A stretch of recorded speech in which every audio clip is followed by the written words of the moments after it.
Hai semuanya. Hai. Hai. Terry. Oke, di sini ada Terry dan ada Bella dan ada aku. Bella siapa? Terry siapa? Kita kenalan dulu dari Bella dulu deh, Bella. Bella dari Proud Project, right? Ya, betul. Mungkin boleh jelasin Proud Project itu apa yang belum tahu? Mungkin kamu di situ apa kegiatannya? Jadi Proud Project itu adalah sebuah media inspiratif yang tujuannya untuk menginspirasi anak muda. Caranya lewat apa? Lewat storytelling. Oke. Nah, jadi kita lakuin, kita itu interview public figure atau interview public in general biasa. Maksudnya adalah kadang kita tuh cari cerita sampai turun ke jalanan untuk mencari cerita kayak apa. Cuman cerita tentang kehidupan aja, karena kita percaya kalau setiap orang punya cerita, dan cerita itu bisa jadi pembelajaran buat siapapun. Selain konten interview, ada juga konten-konten kayak quotes, atau konten-konten Instastory, or konten-konten UGC lah, yang biasa ada di media-media lainnya, tapi tetap garis besarnya adalah inspirasi. Nah, apa sih yang dibahas? Kita tuh ada 2 pilar. Satu, tentang personal sama sosial. Personal tuh apa?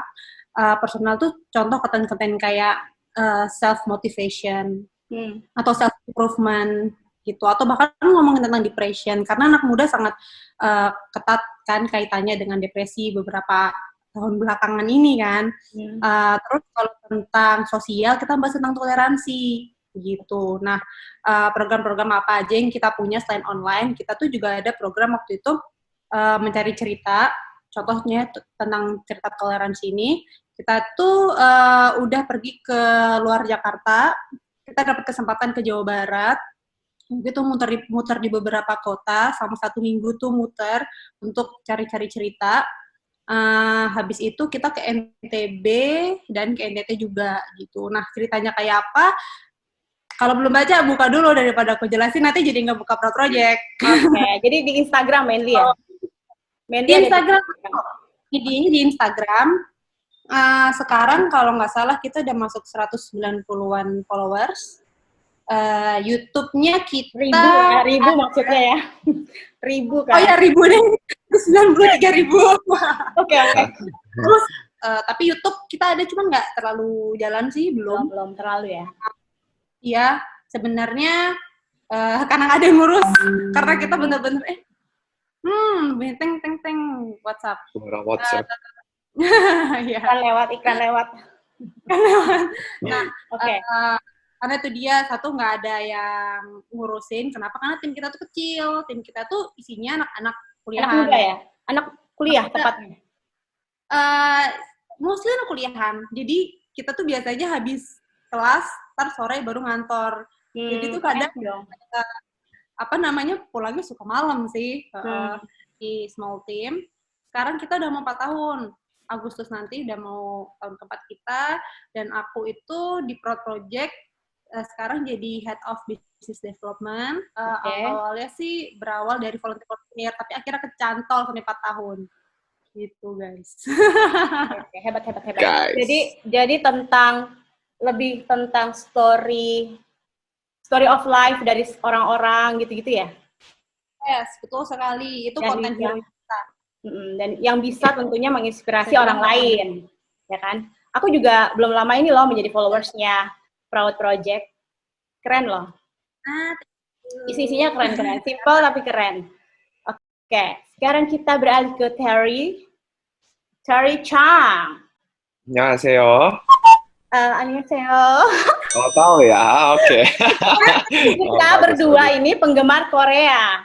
Oke. Tapi nggak jawabnya, gimana dong kalau dijawab gitu? Jawabnya apa? Ya, 안녕하세요 tetap ya, 안녕하세요 cukup. Sama ya, annyeonghaseyo. Jadi kita berdua ini penggemar Korea, bro. Bro, yes. Tapi kan kamu sekarang tinggalnya di Jakarta toh? Ya, yes. Ya, di Jakarta, ya. Orang Korea asli, lahir di Korea. Tapi sering pulang Korea nggak? Pulang paling sekali, 2 kali, 1 tahun. Oh, setahun. Oh, sering lah ya. Tahun sekali atau 2 kali, ya. Oke. Terus berarti Terry kegiatannya di Jakarta IKCS doang atau ada yang lain? Mungkin boleh ceritain sedikit tentang IKCS. Oke, pertama IKCS itu singkatan dari Indonesia Korea Culture and Study. Nah, kita itu lembaga pendidikan sudah dari tahun 2010, 2011, jadi sudah mau 10 tahun. Ya, kita sudah lama. Saya udah tinggal di Indonesia kurang lebih 15 tahun. Jadi mukanya doang, muka Korea, tapi gedenya setengahnya ngomongnya masih ada ketahuan bukan orang Indonesia gitu. Oh, begitu, logatnya masih ada Koreanya kali ya. Oke. Anyways, kita simpelnya walaupun ya, programnya berbagai macam, simpelnya begini, kita mengajar bahasa Korea.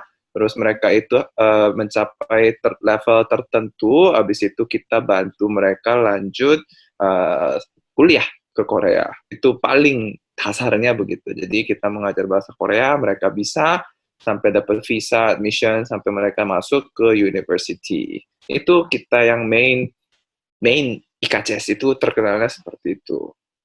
Bedanya sama yang sekolah kursus bahasa biasa? IKCS itu lebih ke ini ya, pembekalan sebelum kuliah ke Korea, kayak gitu ya? Ya, simpelnya begitu, tapi kita juga punya banyak partner di Korea itu mungkin ada 200 perguruan tinggi plus. Ya, kita partnernya kurang lebih 100, jadi kita dapat beasiswa dari mereka, apalagi untuk yang hitungannya menengah bawah, yang impiannya mau ketemu opa-opa di sana, tapi uangnya tidak begitu mencukupi, kita ya biasanya sih bantulah lebih ke yang menengah bawah. Udah tua. Aduh. Terry ada S2 nggak? Ada S2 nggak Terry? S2? S1, S2 kebanyakan. Ya. Ada nggak kerja? Saya pengangguran nih. Pengangguran. Ini sekarang semua juga pengangguran, nggak ada yang kerja.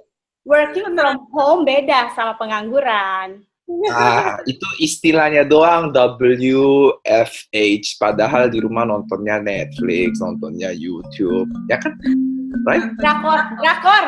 Drama Korea. Oke. Oh, drama Korea ya, yang lagi hit banget. Apa? World of Marriage. Mungkin. Oh iya. Itu kayak katanya semua itu mirip sinetron Indonesia katanya. Maksudnya story tentang pelakor katanya gitu. Kan agak ekstrim. Yes. Agak-agak ini emang tidak ringan ya, genrenya tuh nggak ringan, emosi nontonnya.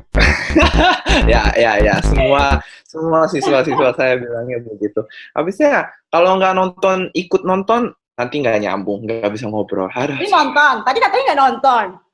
Memang nggak begitu nonton, tapi World of Marriage katanya memang hit banget, so ya oke, saya coba, ya oke lah, good. Good. Oke. Sekarang kita ngomongin Korea dulu ya. Nanti kita pengen membandingkan anak muda Korea sama Indonesia. Nah, kalau Bella. What you have in mind kalau pertama kali kita ngomongin Korea? Banyak pendapat. Jadi jangan ketawa ya.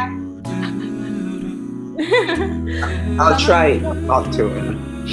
Ada 3 sebenarnya gue. Ada 3. 1, ya kan? Ya, si opa-opa ganteng itu, ya kan? Yang mungkin hanya 1% dari masyarakat Korea lah ya, tapi dia sangat ganteng. Yes, nomor 2 skincare, nomor 3 makanan. Aku nyetok di rumah tuh biasalah mie Korea sama yang rice cake itu tteokbokki instan itu loh. Itu kayak harus, ya kan? Biar aku nonton Korea kayak makan. Jadi kayaknya ya, memang kalau aku lihat sebagai orang awam nih, nggak terlalu mengerti banget. Kenapa kayaknya pengaruh Korea itu semakin merajalela di Indonesia? Memang orang Korea ini pinter ya kan, dia dengan filmnya, drakor-drakornya dan K-popnya itu, jadinya kita semua terpenuhi dunia kita dengan perkoreaan segala sesuatu tentang Korea gara-gara nonton drakor, jadi pengen makan Korea, ya kan? Jadi pengen ke Korea, ke tempat yang lucu-lucu itu di drakor ini, makan sampai ke coffee shopnya yang lucu lah, sampai bukan cuma ke tempat gunung segala macem yang indah-indah, tapi kayak even kayak cuman coffee shopnya pun sampai diburu orang yang muncul di drakor itu. Jadi ini tuh pinternya orang Korea ya. Kita harus bikin anak muda Indonesia harus bikin film ataupun acara survival maksudnya Terry. Bukan acara survival, orang Korea tuh maunya survive. Jadi mereka itu acara survival. Wow. Oh iya benar. Kalau menurut aku sih juga merasa belajar dari Korea itu ininya sih, dari film industrinya sih. Tapi mau kita setelah banyak berapa tahun sih drama Korea kan udah lama banget masuk ke Indonesia ya. Tapi kok kayak belum ada gitu loh film Indonesia yang emang ya belajar lah dari film Korea gitu loh, ngerti gak sih, bikin dengan yang kualitinya kayak gitu ya kan, dan dimasukin unsur budayanya, unsur apanya gitu. Yang menarik gitu ya, maksudnya yang menarik tapi tetap komersil ya kan, jadi nggak yang bosen nontonnya gitu.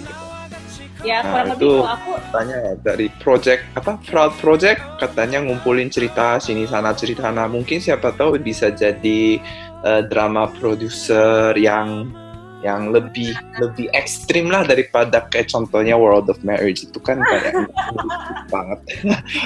Arahnya ke situ, arahnya ke produksi memang nanti kita kerjasama apa ya nih? Bagaimana? Apanya? Kerjasama produksi. Oh ya. Kita nggak usah muluk-muluk, bukan drama Korea mini series aja, tapi stylenya agak-agak arah-arah drakor gitu. Web series ya, web series. Jadi kalau aku sendiri mirip sih sama Bella tadi. What I have in mind tentang Korea, drakornya, karena memang tahu banyak Korea tuh dari drakor.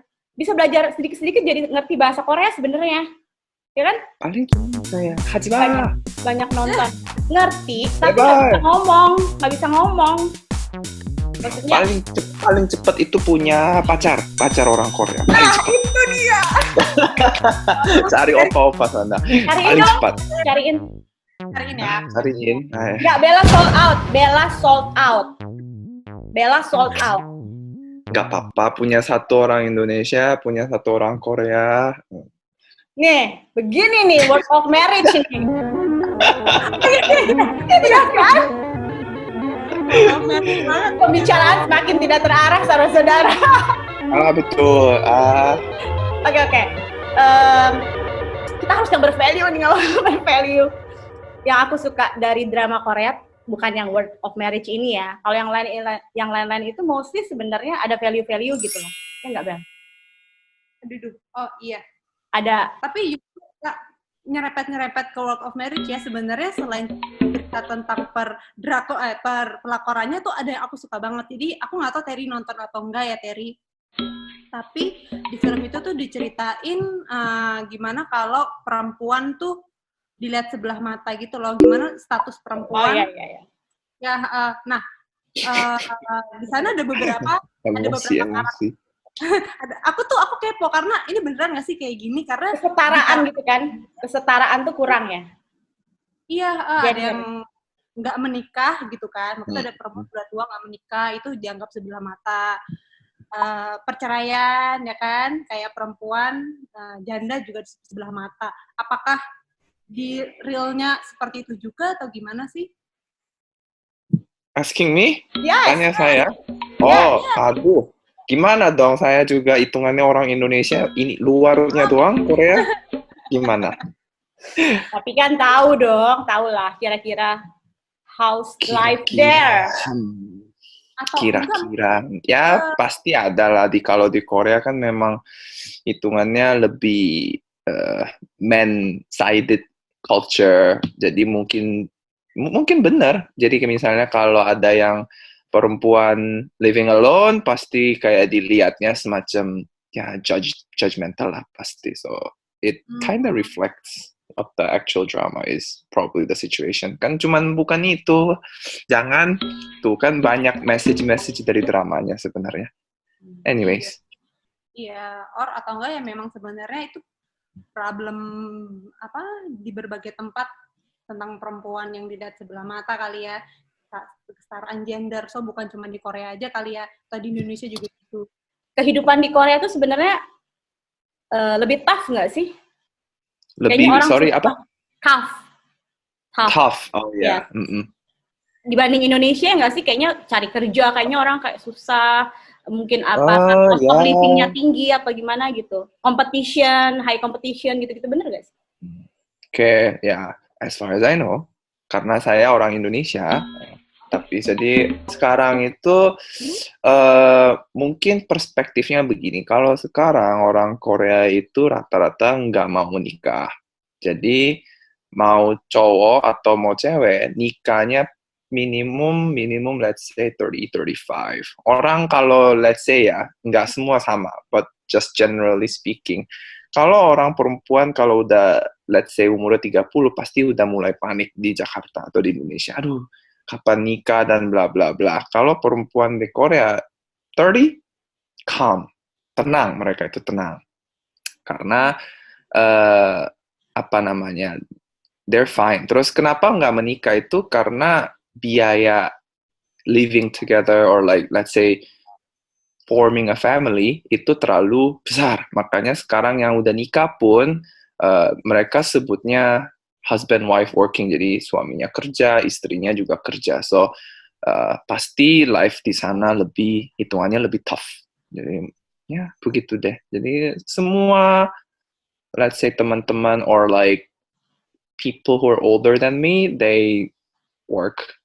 Suami istri nggak ada yang misalnya kayak dulu misalnya suami kerja dan istrinya housewife. Kalau kayaknya di Indonesia lebih common that way. Kalau di Korea sekarang makin lama, they have to do both. Jadi perempuan lebih susah hidupnya. Tapi kalau di Indonesia sebenarnya kalau di kota-kota besar juga udah mengarah ke gitu ya. Suami istri harus kerja. Karena kalau enggak, bayar sekolah anak mahal. Nggak kebayar. Ya. Tapi mungkin kalau yang di kota kecil atau yang itu mungkin masih banyak housewife only. Udah gitu nanti anaknya minta kuliah di Korea. Iya. Daftarnya di KCS, katanya ada beasiswa. Ya. Yang penting pinter kan? Yang penting pinter ya?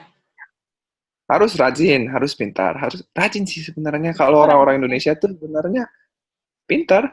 Ya. Oke, tapi cuma ya, unfortunately, kadang-kadang ada yang keluarganya nggak mampu. Sampai nggak bisa dibantu pun nggak mampu, ada beberapa kasus. Ya. Jadi kalau disuruh milih nih, tinggal di Korea apa di Indonesia atau Jakarta, kamu pilih di mana, Terry? Tough. Aku kira dia bakal menjawab dengan mudah loh, ternyata susah. No. Semua kayak pertanyaan seperti ini kan banyak, and then selalu susah jawabnya ya. Saya tetap prefernya Indonesia gitu tadi. Prefer tinggal di Indonesia tetap. Udah terlalu used to it. Pertama, ya dua hal di Indonesia tuh dua hal. Satu, udara, kedua macet. And then other than that, aku pengen tinggal di Korea. Itu namanya mimpi. Unrealistic dream. Why? Why? Oh, ini kebanyakan nonton drama. Oh, tinggal di Korea bisa menikmati four weathers, enjoy different views, and then tinggalnya mahal banget. Bukan masalah cuma mahal. Korea mahal. Kan tadi bilang cari suami Korea. Oh iya, cari sugar daddy. Boleh. Tapi justru nih ya rumors yang terdengar itu malah jangan cari suami Korea. Kenapa? Ya. Why? Pernah dengar gak sih, Bel? Iya. Pernah dengar gak, Bel? Apa ini? Pernah dengar gak? Pernah. Jadi kayak wanita tuh kayak dijajah gitu. Bener gak sih? Gak semua seperti itu. Ya itu rumors gitu loh. Jadi yang dibilang itu bedanya drakor dengan real life itu cowok-cowok tuh nggak semanis opa-opa di drakor itu enggak. Iya. Kak, semua cowok juga kayak gitu. Ya kan Terry semua cowok gitu kan, nggak cuma cowok Korea doang kan. Ya, maunya begitu maunya. Iya, maunya. Sekaya mungkin beliin ini itu sugar daddy, and then real life-nya suruh kerja, nggak beliin apa-apa. Nggak boleh gitu dong. Kan kesetaraan gender, betul? Kerja semuanya, betul? Oke. Jadi Terry sendiri nggak pernah tinggal agak lama gitu di Korea, nggak pernah? Iya, mungkin paling lama sebulan. Itu juga bukan karena apa-apa sih, cuman karena ya bawa kunjungan to university, bawa orang dari Indonesia, kerja, jadi bukan kerja jadi ya. Ya. Jadi udah warga negara Indonesia nih. No, still tetap Korea, cuma ya lebih betah aja tinggal di sini soalnya I don't know. Mungkin yang saya kangen tuh memang mungkin makanan, cuma itu aja. Walaupun suka makanan Indonesia ya tetap lidahnya sih lidah tetap Korea. Dari ya orang dia ngomong aja Korea, Mas Ian. Terus kamu bisa masak nggak, Terry? Makan apa? Masak, cooking, Korean cooking. Nih, enggak, saya bisanya makan doang. Kirain bisa. Karena kalau opa-opa di drama Korea itu bisa masak, ya nggak? Oh ya. Tapi sekarang sih ya, mahasiswa cowok-cowok di Korea memang mereka banyak yang bisa masak. Itu sih mungkin agak-agak bener. Nah, kalau saya sih enggak. Kamu kuliah apa gitu di mana sih? Saya udah lulus S2, sekarang sih mau S3, but belum aja. So ya, you can call me student, you can call me something else, I don't know. Bukan mahasiswa. Udah lewat mahasiswa. Iya, di mana kemarin? S1 di mana? Ambil apa gitu? Pertama ambil pendidikan bahasa, S2 di UNJ, satu lagi di Perbanas, manajemen. Gitu. Indonesia ya dia. SMP, SMA, S1, S2, semua orang Indonesia. Semua mukanya doang, muka Korea.